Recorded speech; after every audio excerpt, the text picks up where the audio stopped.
Okay, Hare Krishna. This is Krishna Dasa. Welcome you to today's session of Bhakti Sutra.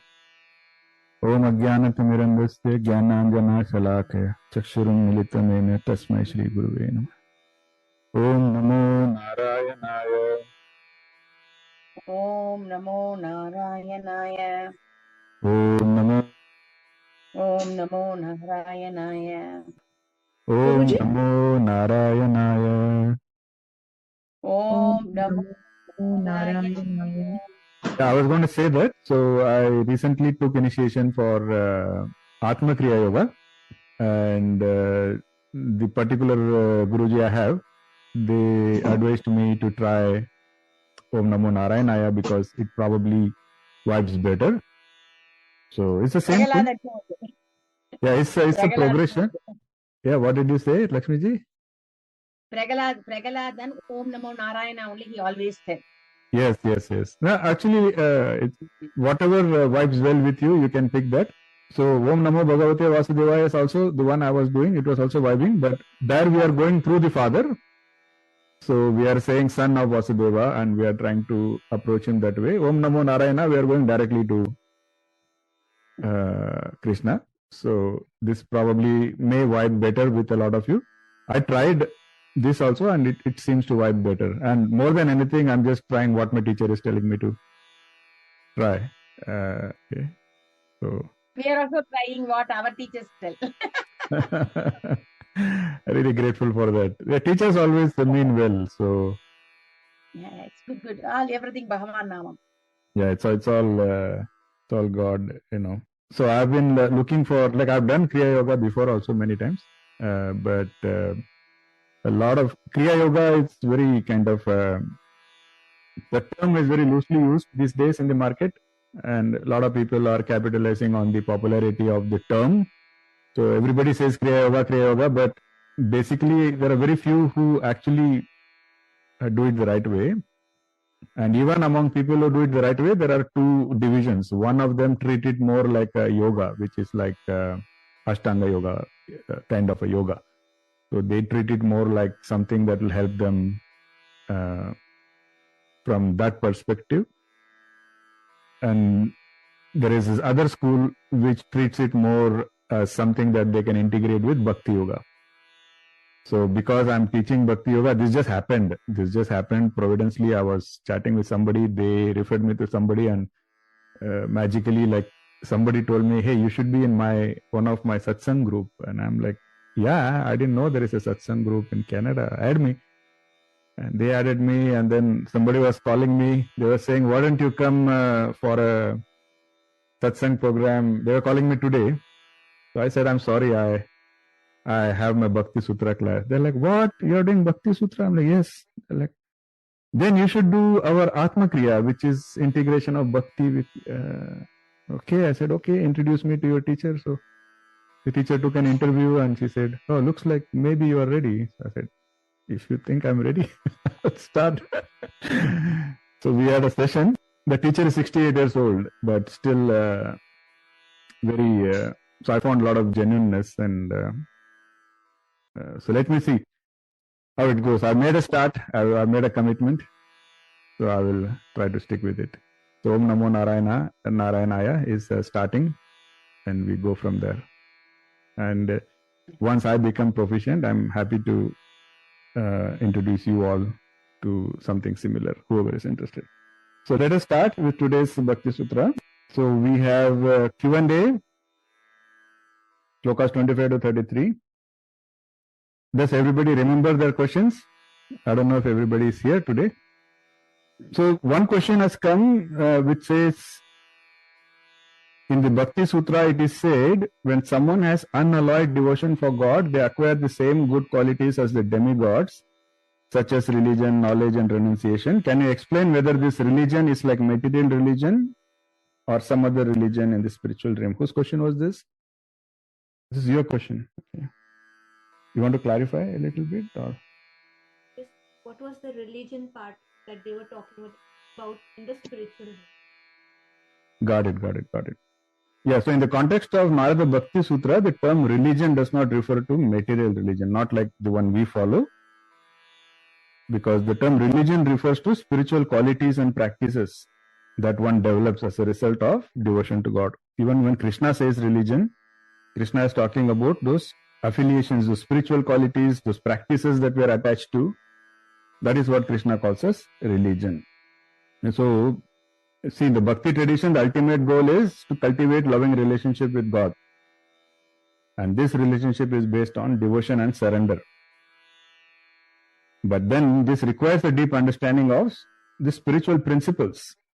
And so when we develop this relationship with God, we acquire certain spiritual qualities like faith and humility, compassion, detachment.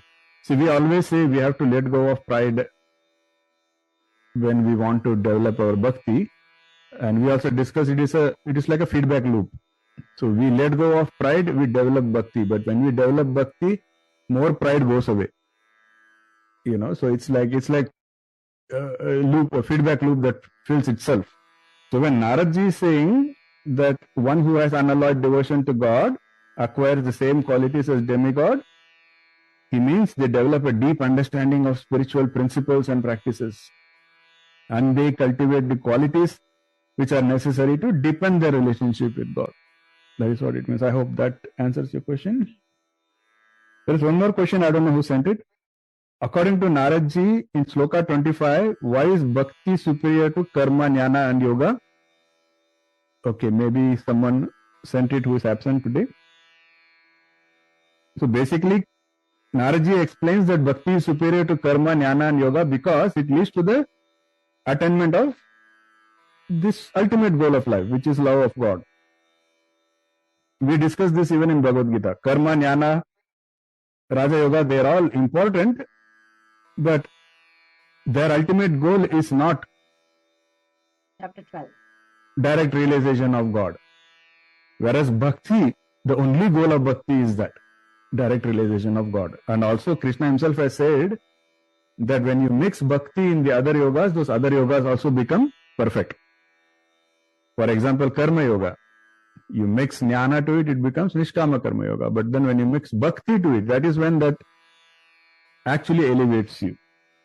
Next question is, can you please explain the term phalarupatvaat? Is this any one of you asked this question? I think next time I should tag the question with who asked it. I just have a list of questions here. Okay. So phalarupatvaat is a term used here in the Bhakti Sutra, one of the previous slokas. So in Sanskrit, phalarupatvaat means because of the fruit-like or fruit-providing nature. There are many interpretations given by scholars for this term, but most of them, they agree that it refers to the idea that bhakti yields tangible rewards. Bhakti yields fruits. It is, so in other words, like Sulataji asked the other day, bhakti is not just valuable in itself, but it also leads to certain outcomes or benefits. So bhakti does provide us a lot of benefits. That is why it is called phalarupatvaat. And also some scholars, they say that phalarupatvaat indicates that the results of bhakti are similar to the results of karma. Because just as karma yields tangible outcomes, either good or bad, just like that bhakti also yields tangible outcomes. What are the tangible outcomes of bhakti? Spiritual growth, bliss, ultimate union with God. These are all tangible outcomes. Bliss is a very tangible outcome. Because we discussed the other day, God is Satchidananda and we are a tiny spark of God. So our desire, unknowingly or knowingly, is to be in that state of bliss. And bhakti takes you towards that bliss. How can we develop a personal deep connection with God? Why is it important? Whose question was that? Yeah, I don't know. People ask questions and then they forget the question. Okay, but I will still answer it because there are a few people absent today. Some of them messaged me that they have some unavoidable situations and so on. So the answer that I can give for how can we develop a deep personal connection with God, why is this important? That is a question. The answer is in my opinion, humble opinion, we are already connected with God. We have just forgotten that connection. Why we forget that connection? We forget that connection because of our pride and ego. Very simple. If we can just get rid of ahankar, then the existing connection becomes evident. You don't have to create a new connection. The connection already exists. Just let go of pride, ego, let go of your ahankar, and we will start seeing that connection. We cannot exist without that connection. No living being can exist without that connection. That connection is there. We just don't realize it. And how do we control pride and ego? Any tips or hints from my Satsanga family? Constant association with devotees. Excellent. Surrender to Krishna. Very good. Two very important things already have come up. Anything else? Purity and selflessness. Selflessness. Okay, Sulataji wants to say something. She's searching for the unmute button. No. Sorry. I'm just trying. When we understand that, the Shloka, Sarvaloka Maheshwaram, he is the owner, he is the enjoyer, and everything what we have to do is to please him.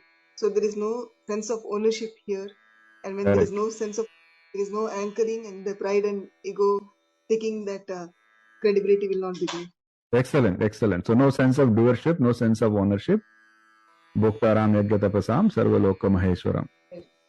Suhridam Sarvabhutanam. That is important because that is what helps us understand that we need to be in a God-loving root emotion. It should be God-loving. We also discussed some quick tips. We discussed ABCD. Lakshmiji already spoke about A, association. B is books. So Bhagavad Gita, Bhakti Sutra, they're all the right scriptures that we should constantly be reading, introspecting.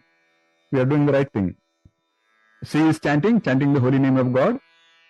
Sometimes we pay too much importance to what name we chant, but what is most important is what is our state of mind when we chant, the bhav. Like, that is what is most important. Whichever feels the most connect with you, whichever makes you feel comfortable and warm, you pick that. It's okay. But what is important is you are consistent with that. So that is chanting. And D is diet. As Krishna explained, the diet aspect is also very important. Otherwise, it is like, pressing the accelerator and the brake at the same time. You are only going to ruin the engine because your food is taking your mind somewhere else, and your spiritual practice wants to take it somewhere else. So it's a constant struggle, and the struggle will wear you out. So that is why the diet is so important, so that it aids you instead of hindering you. So if we do all of that, then the pride and ego starts coming under control. So that is the whole point. We have to realize this. Never forget that we are always connected. God is always there. You remember that example Prabhupada gave in the Bhagavad Gita? He said the soul and the super soul, they are like two birds who are sitting on the same branch of the tree. The super soul is always there, but the soul is so busy enjoying the fruits, looking at the sky and chit-chatting with its friends. All it has to do is turn towards the super soul. That's all. But the super soul is always there. Just like that, the God's connection is always there. It's up to us to acknowledge it. So that's a very important concept to keep that in mind. Also, I want to quote a verse from Bhagavad Gita where Sri Krishna has repeatedly said why bhakti is important, and in one particular shloka, Krishna explains that the bhakti yogi is very dear to him. The shloka is 6.47, where Krishna says, and of all yogis, the one with great faith who always abides in me, thinks of me within himself, and renders transcendental loving service to me, is the most intimately united with me in yoga, and is the highest of all. So Krishna has given a certificate already, saying if we practice bhakti yoga, we become dearest to him. So this practice is important. And as I keep on saying, one day I will keep saying until it stops upsetting you. That is when I know that the message is internalized. No, that is how it is. Most good messages, like, when the doctor says, get up in the morning, you shouldn't sleep long, it feels very annoying, irritating. When does it stop annoying us? Once we actually start making it a habit. We get up in the morning. When the doctor says get up in the morning, you're not annoyed anymore because, yeah, I'm already doing it. Like, so, just like that, bhakti, devotion has to be consistent, not just convenient. This is the frontier of Maya, where Maya will keep on discouraging us. It will keep on putting laddus and pedas in front of us, distracting us. And we will always be tempted to make this practice of bhakti secondary. Okay, let me take care of that party first. Let me take care of this first. Let me take care of that first. Bhakti kahan ja raha hai? Bhakti to yahi hai. मेरे दोस्त कल चले जाएंगे, मेरे वो हो जाएगा. It's always this. But that is the trap we need to avoid. There is nothing wrong. Enjoy everything, but keep bhakti as a top priority. As long as it doesn't interfere with your bhakti, do whatever you want to do. Lead a normal life. But don't make bhakti a secondary. Don't make it a convenience-based bhakti. Because if you have to progress, like we are all, as I said in the WhatsApp, you're all postgraduates because you're finished Bhagavad Gita, now you're on Bhakti Sutra. So post-graduation means the level has to be higher. And when the level has to be higher, the expectation is not that you stand on one leg or go upside down on a tree or hold your breath for hours. But nothing like that. When it says you have to go to the next level, it means now bhakti has to become consistent rather than convenient. That is all. And everything else magically will start happening. We just have to make that change. Now somebody asked me, when you spoke about knowledge and bhakti being mutually dependent, you referred to knowledge that arises from within, buddhi yoga, blessed by God. Can this be experienced when we are in sadhana bhakti or is it siddha bhakti? Whose question was this? Sulata ji. Yes. Any clarifications you want to give for that? Yeah, just understand that God's grace is always there. It is the matter of we elevating ourselves and attaining it. But when we say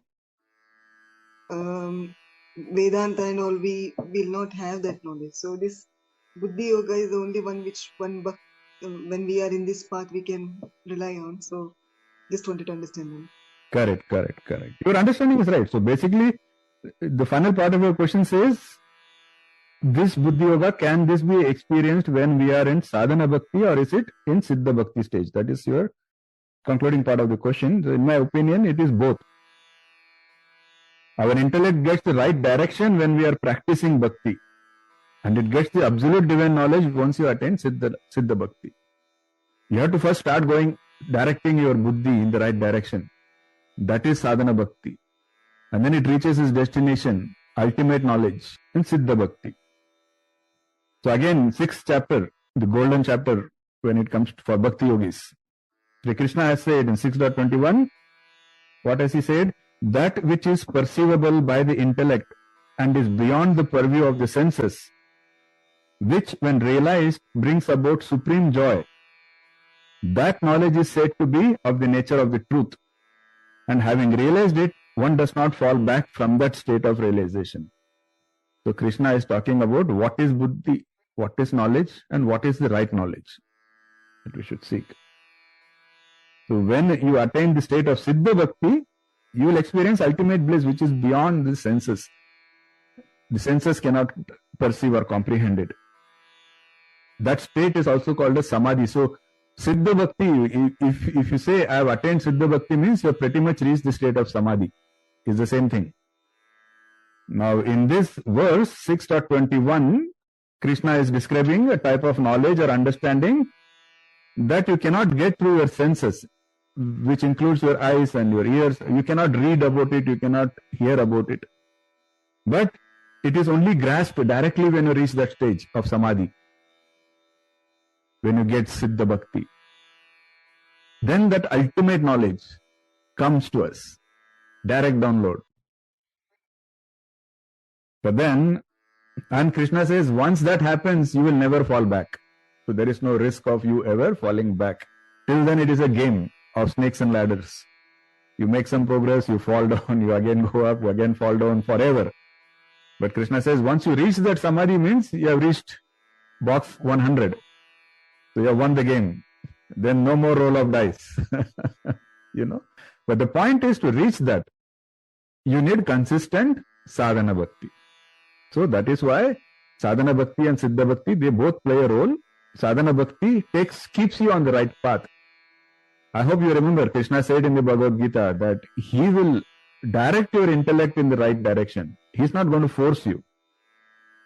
And then it is up to us to make the most and stay on that direction, stay on the path, be consistent, and we will reach the destination because Krishna wants you to reach the destination. We just have to show our willingness and be consistent.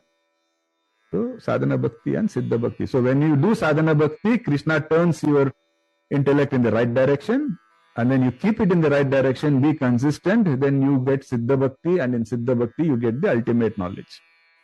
I hope that makes sense. Sulataji? Thank you very much. Guruji, a follow-on question to this one, in today's world that we're living in, has somebody experienced that stage, what you're talking about? Like consistent bhakti? You are talking about samadhi, right? Yeah. Where somebody has reached the ultimate stage. See, the one thing to keep in mind is this is one of the most insightful statements that I've heard on my own journey of Bhakti Yoga is he who has experienced it Never tell. cannot explain it. And he who explains it has not experienced it. Yes. So in other words, as Krishna is also saying the same thing. He's saying you cannot comprehend it using your senses. You cannot perceive it using your senses. So what that means is whoever, I don't know, maybe the person who experienced it is right sitting next to you, but how would you know? Because they cannot explain it, because you cannot perceive it using your senses. It only has to be realized. So somebody may at the most say that I've got the realization, and you have to trust the person. And that is where the majority of people are misleading the general population. See, I'm not judging anybody, but because you are all my dear satsang family, I'm just talking about things that create a problem. Maya everywhere, even in Bhakti, Maya. In fact, she is more active among Bhakti yogis because she takes it as a challenge. Oh, so these people think they are going to win over me by using this Bhakti Yoga. Let me see. So the test is harder. So if you see, most of the, and again, I have a lot of respect for some gurus, especially gurus like Mukundananda. I think they really know what they are talking about. But in general, if you see, the most successful gurus, they are all good looking physically. So the students seek that even there. They think they are progressing in the Bhakti Yoga, but then the Guru has to be good looking. He has to have good hair. He has to have good physique. He has to look charming. So the Maya comes even there. So it's very hard to say what are the devotees running behind. Are they running behind this realization, or are they running behind some feel-good factor? Because if you are running behind a Guru because that Guru is attractive, it is your senses again in action, right? And Krishna has said that through the senses, we cannot reach the absolute knowledge. So, to make it's a long answer for your question. The question is very hard to know. And, but there are sages like Vivekananda himself has said, and there are other sages also who have said, that there are a lot of self-realized souls around us. But only very few, very small fraction of them choose to become public. And they also choose to become public only to serve a particular purpose. Like Ramakrishna Paramahamsa, he wanted to spread the knowledge of Karma Yoga and all of those things to the world. And he knew that Vivekananda had that energy required. He had that talent, skills and energy. So Ramakrishna Paramahamsa, through Vivekananda, spread the message to everybody. Even still, Ramakrishna himself didn't take the limelight. He used Vivekananda for this, and Vivekananda kept saying that it's all my Guru. I don't know how I'm even talking what I'm talking. It all came from him. So like that, there are some who choose to become public, but that also is only because they want to serve humanity. But for the rest, they don't need our approval. So they are already in Sachidananda. So I hope that answers your question. Okay. I just want to make sure I'm not missing any question and I'm not repeating any question. As per Shloka 25, did we just cover this? Okay. As per Shloka 25, only Bhakti is superior to Karma, Jnana and Yoga for God realization. Guruji, in that case, one will just do Bhakti. That was your question, Deepaji? Yeah, can you please clarify that question? I don't. No, so it mentioned that only Bhakti is there. Then why are we pursuing knowledge and...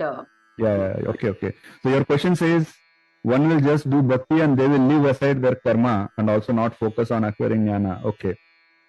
Yeah. Can you please help put this in the right context? Good question. So, see, this again, Sri Krishna has explained it. Like Sulataji mentioned, the first step is to give up pride and ego and sense of ownership and doership. That is the first step, definitely. Then automatically you are going to get inclined towards Bhakti. This is what is important. The first step, you need to get inclined towards Bhakti. The Bhakti Marg, you have to choose that path first, foremost. Once you do that, all your endeavors get Mishra Bhakti. You start adding Bhakti to everything you do. And once that everything becomes meaningful. For example, just Jnana is meaningless. In fact, Jnana will drive you crazy beyond a certain point. If you just try to intellectualize even about the universe, forget about God, even material universe. Do you know that you can just sit and contemplate upon just one concept of infinity and go mad? It is beyond our reach. You can try doing that. I've tried doing that when I was very young.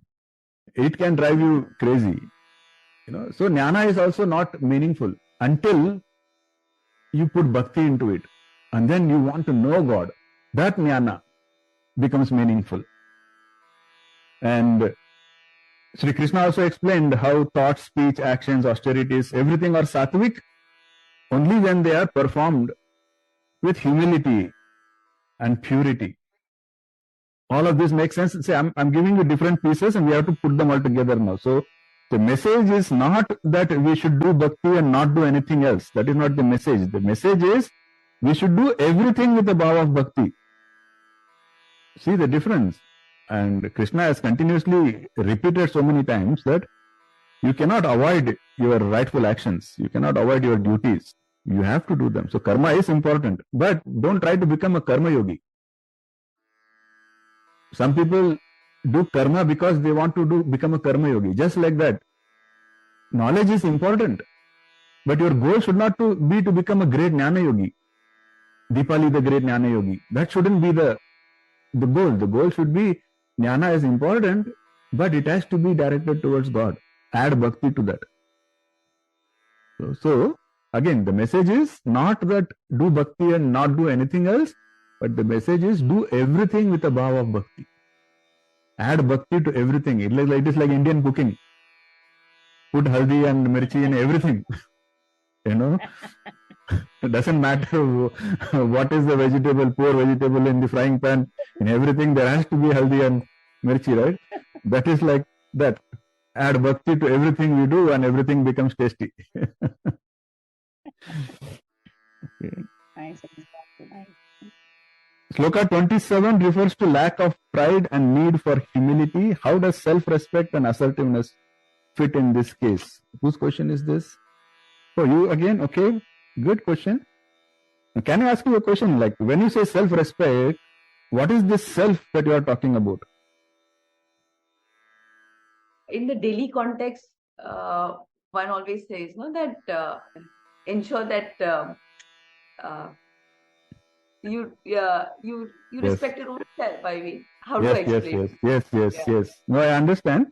It's a very, very often used term. That's why I want to clarify. So when you say self-respect, first thing you have to understand is what is that self that you are trying to respect? Is that your pride? Is that your ego?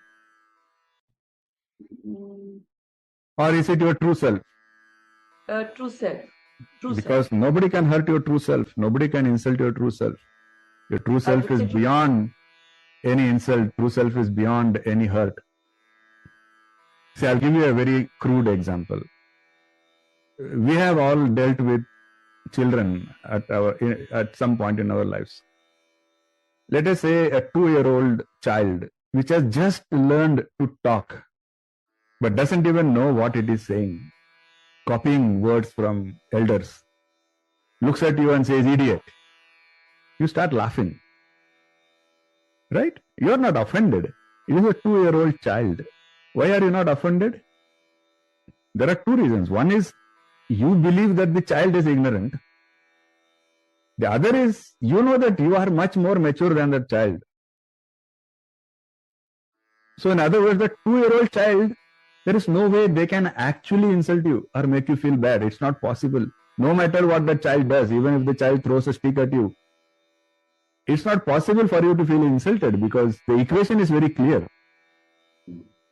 Now look at the equation of God, which you are a tiny spark of God, the eternal. We are all like those children. Not even that. I mean, the difference is much more greater, right? Ignorant people. How can anything we do insult God? The same equation, right? God is just laughing away. He's like ignorant people. They just don't know what they're doing. They don't know what they're saying. So just like that, your true inner self, there's nothing can actually insult it or hurt it because all the external, the people around you, compared to that supreme spark, they're all ignorant, like children. So that is the thing you have to tell yourself. And if you are talking about your ego or pride, then you can never fully satisfy it. It's very fragile. You can protect it today, but tomorrow it is again hurt. So it's a futile attempt. So that is why this term self-respect is very important that we take it in the right context. Every other discussion is hurting my self-respect. That makes life very difficult, because there we are protecting our ego and pride. And we should tell ourselves that it's a futile attempt because it can never bulletproof your ego. You can never do that. Then you have to tell yourself, my true self, I'm a spark of God. And once that belief comes in, then nothing is insulting you. It may be uncomfortable, but you can just ignore it, correct? So being humble doesn't mean putting yourself down or lacking self-respect. There are other perspectives also there. Instead of self-respect, I will say that you have to recognize your own worth, self-worth as a spiritual being. That you are not just a sensual machine. You are a divine spiritual being. You have to be that acknowledgement. At every point you have to acknowledge that I'm not just a body. I'm a spiritual being. Then we can get into this mode of assertiveness. So we are talking now, I want to switch gears and talk about practicality. Like you asked, real life and how do you deal with situations, right? So, see, one of the, I have been people used to call me the angry young man because many years ago when I was starting my career, I was a very, very intense guy. Like everything needs to be done and things have to be done well, and I cannot tolerate, people doing shabby jobs, and I was feared by a lot of people. I used to succeed. Definitely, I had a lot of success wherever I went, but I was also creating a lot of hurt among people. And the best advice I got, the eye-opener advice I got, was from a very great leader. He's a VP in a big company today. He told me, Vinayak, based on my experience in my life, I think the one advice I can give you is we should learn to differentiate between aggressiveness and assertiveness. He said the true victory comes when you learn how to be assertive without being aggressive. Now, it's a very simple one line, but you have to introspect. It's a profound statement because the difference is ego. See, I will tell you, for example, don't miss my sessions. And I may question you, why you are missing your sessions? I may question you. But if it comes from a perspective of ego, this person didn't come to my session, I will tend to become aggressive. That is not good for me, that's not good for you. But if there is no ego, if I'm only talking about what is good for you, what is good for your path, correct? Then I'll say the same thing and I will just try to be assertive. That is what is being assertive. Assertive is, I'm not feeling hurt, I'm not trying to hurt you either. I'm just saying what is the right thing and I'm going to keep repeating. Okay, that is assertiveness. So, when you recognize your own self-worth, you will automatically switch to assertive mode rather than aggressive mode. And once you are in an assertive mode, things like self-respect are automatically taken care of. Because you are not trying to hurt anybody and nobody is going to try and hurt you either. You know, where people are like mirrors. You throw a stone at them, they throw another stone back at you. Correct? So, assertiveness is the key, where they know that you mean what you say, you know what you are saying, and you are going to be firm there. So they will talk about the topic rather than talking about you. See? And in Bhagavad Gita, I want to just point this out. It's a very interesting thing. In Bhagavad Gita, when Krishna spoke about virtues, he also spoke about uprightness as a virtue. So assertiveness is the same as uprightness. So Krishna is calling that as one of the virtues. So go and look at chapter 13, verse 8. There he talks about virtues, and one of the virtues he is talking about is uprightness, service to Guru, cleanliness of body and mind, steadfastness and self-control. And there is another verse, 6.5, which is one of my favorite verses. Usually when I'm a little tired, I figured that whenever I feel a little tired, my Sanskrit goes down. I make mistakes. So then I try to totally avoid Sanskrit and I stick. So the days when I'm totally avoiding Sanskrit, you should know that I'm a little tired. If I'm full of energy, then I'm trying those Sanskrits. I need to speak that Sanskrit, you know. So today I'll speak to English. So 6.5, please make a note and go read it again and again, because that is one of the most empowering verses in the Bhagavad Gita, where Sri Krishna said, elevate yourself through your own self. Do not degrade yourself. And then he goes on to say, the mind is your best friend as well as your worst enemy. That's such a strong statement about self-respect and self-worth coming from Sri Krishna. But the point to note is, Krishna is asking us to have self-worth and be assertive. That is the mantra to use even in your corporate life, in your day-to-day life, with your workers, with your friends, with your relatives. Switch into the mode of assertiveness, which pretty much simply means have the right intent, don't hurt anybody and don't get hurt by anybody. I hope this makes sense. Deepaji, the other thing I want to say is, this is my own personal opinion. I hope it makes sense to you, is humility and self-respect, they do not contradict each other. They complement each other. So humility makes you more assertive, and making you more assertive gives you more self-respect. It's a complementary relationship. The next one is, acknowledging your own vikaras and giving them away lead to unalloyed devotion. How do we give them away when it is so ingrained in us? For example, pride, ego and ignorance. We're practicing bhakti for sure, but can you please elaborate? Whose question is this? Chitraji's question? Okay. Yes. So I'll try to answer this, Chitraji. Let's see if it satisfies you. So we talk about vikaras, right? Vikaras refers to various negative tendencies or afflictions. And these vikaras include pride, ego, attachment, anger, jealousy, ignorance. We all know this. We have read this even in Bhagavad Gita. On the path of bhakti, acknowledging and giving up vikaras is essential. It is extremely essential. The idea is that when we surrender our negative tendencies to the divine, that is when we become free from their influence. Like Sulata ji said, Bhoktaram Yagya Tapasam. So that tapas, even giving away your vikaras is a tapas. So for example, today let us say you are suffering from anger. That is a vikara. Now you need to tell God that I want to sacrifice this vikara to you. The problem is we try to control it. We say, I'm going to control my anger. It's only going to get worse. Rather, the mindset should be, I'm going to sacrifice my anger to God. Just like that. If you're suffering from lust. See, this is another question youngsters ask me, about, there was this one young guy who was a very, very bright, one of the smartest engineers I had around me. Extremely bright, frighteningly bright guy. And he once told me, this doesn't make sense what your God is saying. I said, what doesn't make sense?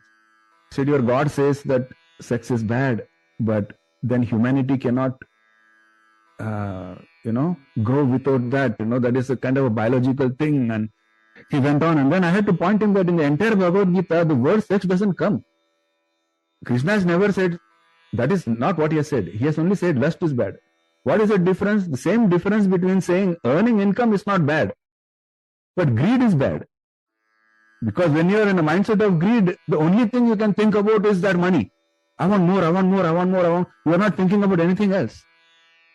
That is the difference. Just like that. Lust is not just for sex. Lust is for anything. It can be for power. You want power, but you are not satisfied. You want more power. You want more power. That is also lust. So that is a vikara, strong vikara. And Krishna has called that as number one vikara. Number two vikara is called it as anger. Kama, krodha. Lobha is number three, according to Krishna. So he had said these are the gateways to hell. And these are very strong. We studied that. So we cannot conquer them. We can only surrender them to Krishna. Acknowledging is the first step. Do acknowledge. See, as long as we think we are saints, that I'm Ekdam Pak, then there is no progress that's going to happen. First acknowledge. And once you acknowledge, ask for help. And the way to ask for help is by surrendering your weaknesses, vikaras, to Krishna. That is how you get over your vikaras. And it is very, very important. What is most important is, again, being consistent. It's not like today I'm in that mode, I'm feeling good, I'm saying, Krishna, I surrender my anger to you. And after 1 week, you forget about this incident altogether. You're back to your ways. No, that doesn't help. It has to be consistent. Do little, but do every day. Now, you asked for an example, Chitraji. The best example is we discussed earlier, Vishwamitra. He had so many vikaras. He had anger, pride, violence, stealing, lust. Everything was there in Vishwamitra. He was a dacoit, looting and killing people for a living. He had so many vikaras that the word Rama wouldn't come from his mouth. That was his condition. But based on Naradji's advice, he started chanting Mara. Mara, Mara, Mara, Mara. It became Ram. But because he had faith in Naradji, he trusted Naradji that whatever this person is telling is for my good. That made a difference. And what made the biggest difference? He was consistent. Today you and I cannot just say Mara Mara and expect to get enlightened, because it may make like a microscopic difference today, but if you are consistent, then even a dacoit can become a Vishwamitra. So there are examples like that. So hope this answers your question. Like there is a... Did I make a mistake? Did I by mistake say Vishwamitra instead of Valmiki? Valmiki, Yeah. I'm extremely sorry. I told you I'm tired, so I made a mistake. It's not Vishwamitra, it is Valmiki. But you got the story, correct? Apologies to Vishwamitra ji. He's known for his anger. I hope he spares me from his krodha. He must be sitting there thinking, this guy thinks I was a dacoit. No. So, apologies for that. So the next one is, in absolute divine love and bhakti, if you want to progress on the path of bhakti, then become the best version of yourself. Why to become the best version rather than presenting yourself the way you are with all your flaws? And I think this is Chitraji again. Right? Yeah. See, when you go to a party or when you go to meet your friends, do you dress up and try to look your best, or do you expect them to accept you with all your flaws? There we want to dress up, we want to look good, we want to be our best when we are in front of people, in events, in get-togethers. Correct? Why is God any less important than your friends? Why shouldn't we have the same mindset that for God, I need to present my best, I need to be my best? See, the bhakti or divine love is all about mindset of giving and pleasing the Lord. It's not giving things that you don't want. It is giving things that are precious. That is what helps progress on bhakti, because bhakti has to be practiced with that mindset. Correct? So you have to give the best version of yourself to God. Why do you want to give anything less to God? Give Him your best version. That is how the progress happens faster in bhakti. See, God is going to love you anyways. He already does. What matters is, how do we get into that state where we can actually realize that love, experience that love? That is the whole thing. Thank you so much. So my question to you, I can either introduce you to the next section. It may take me maybe 10 minutes, or we can do the introduction next session. I'm open for both. I'm ready to do both. But are you tired? Are you would you like to start the introduction, or do you want to do it next time? Because I'm asking because it's already an hour. I have time. It's not about me. Yeah. My suggestion, you are tired. So I mean, it would be recommended we do it. I don't know. I mean, up to everybody, but you are genuinely tired. No. I'm tired many times because I also have a full-time job. For me, yeah. What is Kalpana say? Okay, decision made. See, you should be careful what you are asking, Chitra. If you ask Kalpana's opinion, she has given her opinion. Now I have to do the introduction. आज एकादशी पण आहे ना, so it's good. अरे बायको जेव्हा बोलती तेव्हा Ekadashi.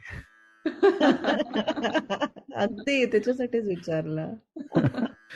Okay, then let us do the introduction to the next section, because as I said, we finished 2 sections. We are now going to the 3rd section. Hare Krishna. So what is the 3rd section? The 3rd section is about methods by which divine love or parabhakti can be cultivated. So it's a very, very important, useful, I mean, all sections are useful, but this will have a more direct, we can apply these teachings more directly. So let us embark on this new journey, go into the 3rd section of Narada's philosophy of divine love. So in this section, we are going to explore the ways in which we can nurture and protect the flame of devotion within ourselves. Now, as seekers of truth, it is our duty to safeguard this precious spirit and cultivate it with utmost care. I hope you all agree. So in the Bhagavad Gita, Krishna says, fix your mind on me, be devoted to me, worship me, and offer yourself to me, thus making yourself steadfast in yoga and constantly united with me. Similarly, in Srimad Bhagavatam, God reminds us that by rendering devotional service unto the Lord, one immediately acquires costless knowledge and detachment from the world. Vairagya comes. It just comes. Therefore, let us follow the teachings of Narad ji and strive to maintain a deep and unwavering devotion towards the divine. And we have to guard it against the temptations of the world. Very important. You have to protect it. You have to guard it. And we have to nurture it with love and devotion so that we may attain true spiritual liberation. So what is Shloka 34? You can chant with me. Tasya Tasya Sadhanani sadhana gayanti gaya acharyaha. acharya. Tasya means supreme love for God. Sadhanani means methods, sadhan, method. Gayanti is sing, acharya is teacher. So, the methods for cultivating devotion in the human heart are varied, as sung by the ancient masters. This is the interpretation of that shloka. See, as discussed earlier, there are two fundamental types of devotion. One that we practice, sadhana bhakti, and one that God kindles in us through His divine grace, which is siddha bhakti. Now, siddha bhakti is pure, it's very intense. It cannot be theorized, it cannot be explained. It can only be realized and felt. Very important to know this. So, all these lessons that we are learning, all this gyan that we are going through, these are all to prepare us. This is not the ultimate. Narada Bhakti Sutra is there to prepare us for Siddha Bhakti. Actual Siddha Bhakti is not contained in any scripture. It's not possible because you cannot read it, you cannot theorize it. It has to be realized. Now, when does God grace? This is another question that people ask. Often they ask, why is God gracing that person, not me? God is partial. So, when does God grace? It's a very, very simple answer. God will grace when you are ready to receive it. We have to prepare ourselves, become ready, eligible. See, that Siddha Bhakti is like high voltage electricity. If you use a cheap quality bulb, it's just going to fuse. The moment you turn on the switch, the bulb is fused. So to receive that electricity, you have to be that quality of a bulb which can shine brightly. That is what sadhana bhakti is about. Sadhana bhakti is preparing you. So I'll see if I can find a video clip. I watched this again when I was many years ago, and there was this Hatha Yogi. He was talking about his journey and how he really wanted to meet Babaji. Babaji is considered to be one of the immortal saints who still lives in the Himalayas. He's been there around, and it is said that he learned directly from Shiva, and also there is a lot of credibility to that story, Babaji's story. There is even a movie which is made about that topic and all. But to make a long story short, this Hatha Yogi was on his quest. He wanted to meet Babaji, and he was feeling, and I'm talking about a very Ponchawa Hatha Yogi. I mean, he is a master category Hatha Yogi, and he's perfected in Hatha Yoga. He teaches Hatha Yoga. He's a very, very elevated soul himself. So he's going to Rishikesh, he's going to Himalayas. He wants to meet Babaji, and he's getting all emotional that why is Babaji not giving me darshan? Mere mein, matlab, what is wrong? Where am I falling short? Because I've done everything right. I've been on the right path, and still Babaji is not giving me darshan. And the thing is, one night he feels something around him, some energy around him. And because he's a Hatha Yogi, Hatha Yogis are masters of energy. They know how to deal with energy. They understand everything about energy. So he could sense that energy, and he could feel the intensity. And he says, I realized that I was not yet ready. And I realized that this was just a glimpse of Babaji, and I couldn't handle that. And he said, I've done everything, Nadi Shodhana and whatever is prescribed in the yoga textbooks, I've done. Still not enough. That is the reason why God is not granting Siddha Bhakti just to everybody. Because we are not ready. We cannot handle it. Do you remember we discussed a story when we were talking about Bhagavad Gita, about how this one person was pestering Ramakrishna all the time, that I also want to feel the divine. And Ramakrishna kept saying, be very careful, you don't know what you're asking. And he won't give up. He's a businessman, but he's like, I want to feel the divine. So Ramakrishna says, okay, mother, give him a little bit of your experience. And after 3 days, he comes back and says, Babaji, please take it away. I cannot handle it because I'm not able to think of anything else. I'm not able to do anything. My business is stopped and I cannot focus on family. I cannot focus on business. I can do nothing because you're not ready. You have to be a Ramakrishna to handle that Siddha Bhakti and still, walk around like a normal human being. So that is when God is going to give us. So we keep talking about purify yourself. We keep talking about, don't have vikaras, be consistent. All of these things. It is not because God enjoys to put you through tough times. It is all because that is how we strengthen ourselves and make ourselves ready to receive the Siddha Bhakti. And Siddha Bhakti is our ultimate goal. So we have to spend our entire life in pursuit of preparing ourselves for that. That is the message of most of Bhakti Sutra. So what Naradji is saying is, as sung by various teachers, indicating that, see, there is one more meaning hidden in this. When he says as sung by various teachers, he doesn't say as said by various teachers. The hidden meaning there is, for most of these sages and saints, spreading the spiritual knowledge is joyful. They get joy in spreading spiritual knowledge. They are at that stage. So that is why when they talk about the spiritual truths, they are singing the spiritual truths. Navada Bhakti, remember, in Ramcharitamanas, that was also like a poem. It was sung. So if we practice sadhana bhakti with sincerity and this word, I'm going to nail it down, consistency.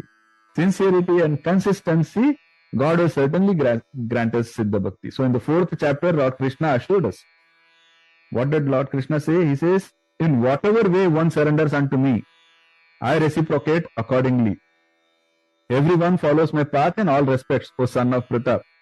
So Krishna is emphasizing the universality of the path of devotion. He's saying that whatever path you choose to approach him, he will reciprocate. It's not necessary that you have to follow only a certain set of rules or rituals. There's nothing like that. Devotion and surrender, that's all he's asking for. Krishna is also saying that everyone, regardless of their background or circumstances, can follow his path of devotion. He is not limited to any particular group of people or religion. See, this is the irony. The word Christian doesn't come in the Bible. The word Vaishnava doesn't come in the Bhagavad Gita. But people who teach Bhagavad Gita make it something that belongs to a set of people. The same way people who preach the Bible, they start making it, oh, this is for Catholics, this is for Protestants, this is for Pentecostals, whatever, right? So it is people who corrupt it, whereas Krishna's message is universal. There is no such discrimination made anywhere. All he is saying is surrender, devotion. These are the prerequisites. And in Srimad Bhagavatam, it is said that if by good fortune one develops faith in hearing and chanting my glories, such a person should pursue the path of loving devotion to me. They should not be excessively attached or disgusted with material life. In this way, they can achieve perfection in their devotion. Neither attachment nor aversion. Don't run behind material things. Don't run away from material things. So the previous shloka of the Bhakti Sutra teaches us that mere knowledge of devotion alone cannot awaken true bhakti within our hearts. In this section, Naradji will explain various techniques and methods that can help us cultivate the power of devotion. That is what this 3rd section is all about. Techniques and methods that we can use to grow our bhakti. And the slokas, they will guide us on how to develop the emotional connection, like Chitraji was asking. How do you develop that connection? That's going to be explained. And what Naradji has done is he has collected together the sayings of different acharyas on this topic, and he has also added his own perspectives and his own opinions. That is why this 3rd section is, see, as always, even in the Bhagavad Gita, the Bhakti Yoga was sandwiched right in the middle. Just like that, the techniques required for developing bhakti is right in the middle. It is 3rd section of Bhakti Sutra. So that is pretty much the introduction to the 3rd section of the Bhakti Sutra. So starting from next session, we will start going through the various techniques that Naradji has explained. So thank you so much. Hare Krishna. I'm so grateful that all of you stayed, although we are way above our time quota. But I'm very grateful that you all stayed with me. You supported me. God bless you all. And let us all stay on the path till we succeed. Hare Krishna. Hare Krishna. Hare Krishna. Hare Krishna. You proved, Prabhuji, that your body was tired, but your soul wasn't. Soul is never tired. See, if, I think today is the first time I told you that I'm tired. I don't tell usually. And the reason I told you I'm tired is because my mind was telling me, don't try those Sanskrit slokas, you are going to goof up. Because what I have experienced is those Sanskrit slokas, they require some kind of energy. No matter how many times I have chanted it. In a class, whenever I try to chant it, I've seen if my energy is not at a particular level, I always make mistakes. It is not about lack of confidence. It just happens. I can't explain. So today, like I knew that if I tried those Sanskrit slokas, I will make a mistake, and I didn't want to do that. That's why I said I'm tired. Not that I cannot. I can continue for another hour. This is what is, I think, in my opinion, the most meaningful thing I do in my week is this. So thankful to you for not getting tired of listening to me. A quick takeaway from today's session, what I can say is like when you say sadhana bhakti, it's like, the road to it, the way to it, sadhana. And now what we are getting is along the road, how you should be doing it, the technique. That's what you're teaching. Right? Correct. How to look at this. All along, that's what was going in my mind. Like, yes. How to stay on the road, how to stay on the path, and how to progress on the path. Yeah. So first we spoke about what the path is about. We defined the path. Then we spoke about why that path is the most important path, why it is the right path. And then we described how to know you are on the path. The many different descriptions and definitions came. And now that you know everything, how to stay on the path and how to grow on the path is what the techniques are all about. So they are in the middle. They wouldn't make sense if they put it in the front, because somebody is going to tell you how to progress in bhakti, but you are not yet convinced that you really want to progress in bhakti. Correct?